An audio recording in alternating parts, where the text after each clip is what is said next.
Hello, my name is Renato, and here's a story how I left the Mafia. Promise me you won't tell anybody. You're looking at a dead man. No, I'm serious. By every rule of the life I lived, by every law of the world I came from. I should be in the ground 30 years ago, maybe longer. But here I am, 82 years old, sitting in this chair, talking to you. People ask me all the time, Renato, how did you get out? How did you walk away from that life and live to tell about it? And I tell them, luck, stupidity. Maybe God has a sense of humor. I don't know.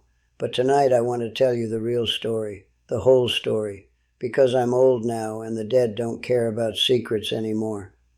Let me start at the end, or what I thought was the end. It was March 1991. I remember because my daughter had just turned 25.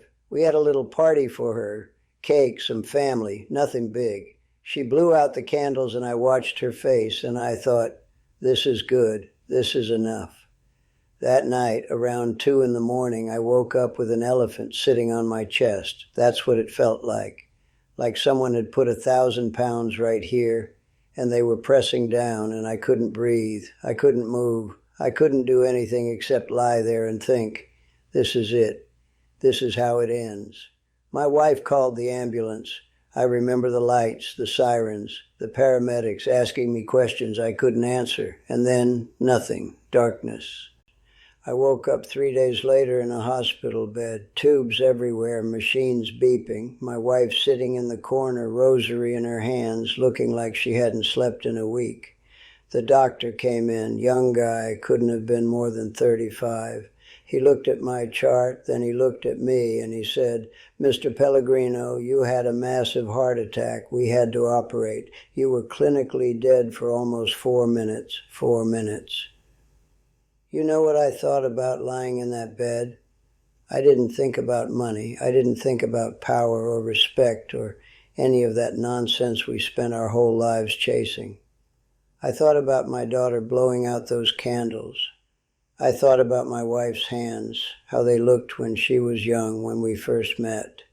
I thought about Sunday dinners and the smell of my mother's kitchen and all the little things, all the small, ordinary things that I had ignored for 40 years because I was too busy being a big man and I made a decision. Now, you have to understand something. In our world, in Cosa Nostra, you don't just quit. There's no resignation letter. There's no 2 weeks' notice. There's no retirement party with a gold watch and a handshake. You're in for life. That's the oath. That's the blood. That's what you swear when they burn that saint's picture in your hands and tell you, this is your family now, forever. I remember my initiation like it was yesterday, 1975, a basement in Jersey City. 6 men around a table, candles burning, a picture of some saint I didn't recognize. They pricked my finger, let the blood drip onto the picture, set it on fire, and while it burned in my hands, while I felt my skin starting to blister, I repeated the words, if I betray my brothers, may I burn like this saint. May my soul burn in hell for eternity. I meant it. At the time, I meant every word. The only way out is death, yours specifically. So when I say I decided to leave, I was deciding to die one way or another. Either they would kill me or I would disappear so completely that I might as well be dead. I chose the second option. I didn't tell anyone at first, not even my wife. I just started pulling back, slowly, carefully, like a man removing his hand from a sleeping tiger. I stopped going to meetings. When they called, I said I was still recovering. Doctor's orders, can't travel, can't work. My heart, you understand. And for a while it worked, a few months maybe. People sent flowers, get well cards. Some of the old guys came to visit, brought pastries, told me to take it easy. But you can't hide forever, not from these people. In September, I got a call. Come to dinner, they said. The old man wants to see you. Make sure you're okay. I knew what that meant. Dinner could be dinner, or dinner could be the last meal you ever eat. I went anyway. What choice did I have? The restaurant was in Newark, little place, family-owned, been there since the 50s.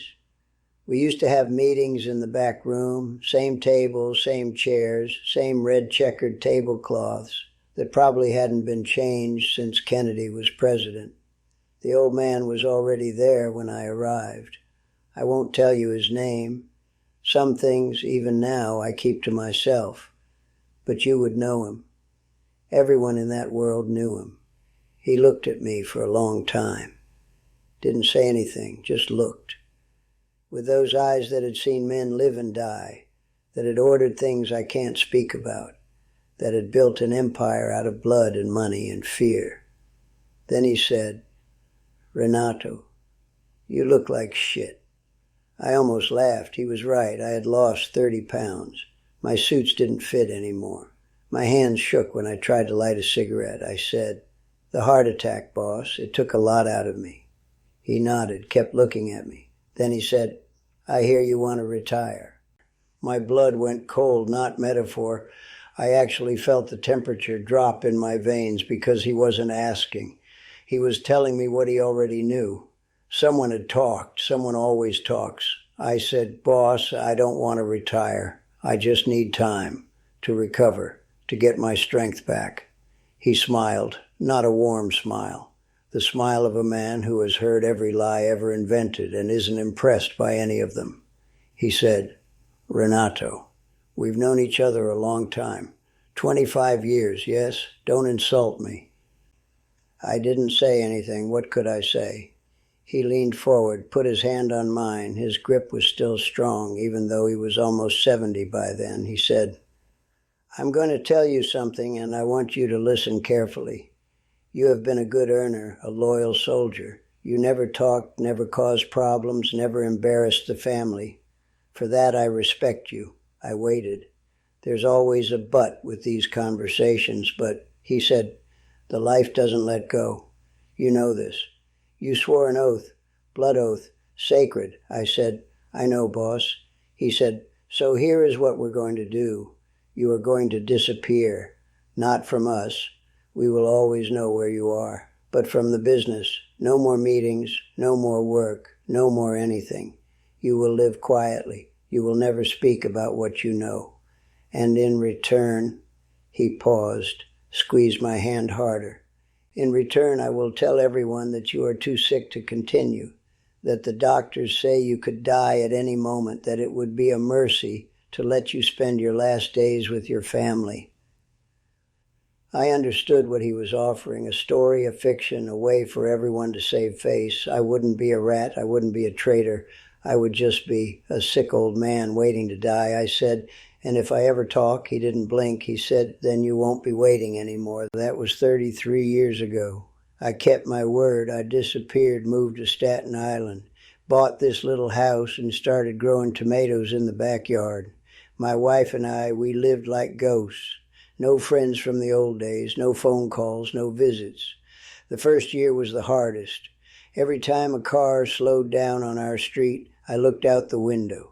Every time the phone rang, my heart stopped. Every time someone knocked on the door, I thought, "This is it." They changed their minds. They're here, but they never came. Slowly, very slowly, I started to breathe again, started to sleep through the night, started to believe that maybe, just maybe, I was going to survive this. My wife, God rest her soul, she passed 8 years ago. She never asked questions, never complained. She just adapted, like she had been adapting to my life for 40 years. She was stronger than me in many ways, stronger than anyone I ever knew, ever. When someone from that world died, I didn't go to the funeral. When someone got married, I didn't send a gift. I erased myself from their lives completely, and they let me. Why? I still don't know for certain. Maybe the old man really did respect me. Maybe killing me would have caused more problems than it solved. Maybe he saw something in my eyes that night. The look of a man who genuinely wanted out. Not to betray anyone, just to stop. Or maybe he was just tired too. He died 4 years later, by the way. Cancer, the one enemy you can't negotiate with. I went to his funeral, only time I broke my own rule. I stood in the back, didn't talk to anyone, left before they lowered the casket. I owed him that much. So, why am I talking now, after all these years of silence? Because they're all gone. The old man, my crew, the bosses, the captains, the soldiers, everyone I knew from those days is either dead or in prison, waiting to die. The world I lived in doesn't exist anymore. Not really. There are still families, still crews, still young guys trying to be tough, but it's not the same. It's shadows of shadows. And I realized something. Lying in this chair, watching the sun go down, knowing I have more days behind me than ahead, these stories are going to die with me, unless I tell them. Not to brag, not to glorify. God knows there's nothing glorious about the things I did, the choices I made, the people I hurt, but to remember, to witness, to say, this happened.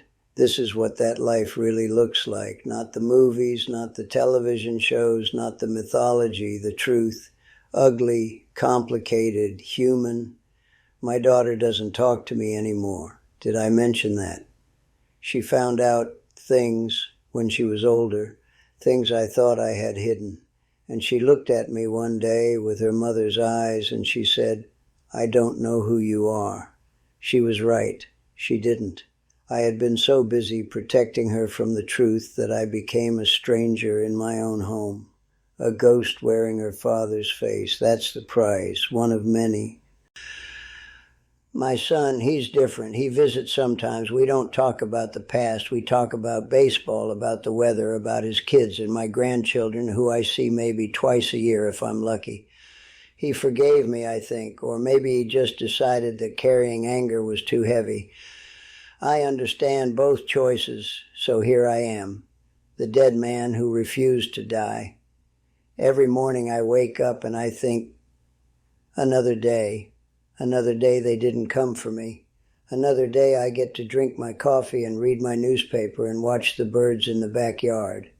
It's not exciting, it's not glamorous, it's not what you see in the movies, but it's mine, this quiet little life, these simple days. I earned them, not through courage. I was never particularly brave, not through cleverness. I made plenty of mistakes, through luck, through timing, through a heart attack that almost killed me, but instead saved my life. Funny, isn't it? The thing that nearly destroyed me was the thing that set me free. I'm going to tell you more stories if you want to hear them. Stories about the life, the real life, not the Hollywood version. The money, yes, but also the fear. The power, yes, but also the price. The brotherhood, yes, but also the betrayal. I'm not asking for sympathy. I'm not asking for forgiveness. I don't deserve either one. I'm just asking you to listen. Because these stories, they're all I have left, and when I'm gone, they should go somewhere. They should mean something. Even if that meaning is just, don't do what I did. Don't make the choices I made. Don't trade your soul for money and call it success. My name is Renato Pellegrino. I was a soldier, then a captain in one of the 5 families of New York. I did things I can never undo. I knew things I can never forget. I lost things I can never get back.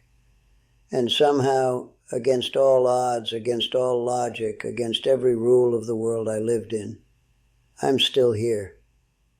Pour yourself a drink. Get comfortable. I have a lot to tell you.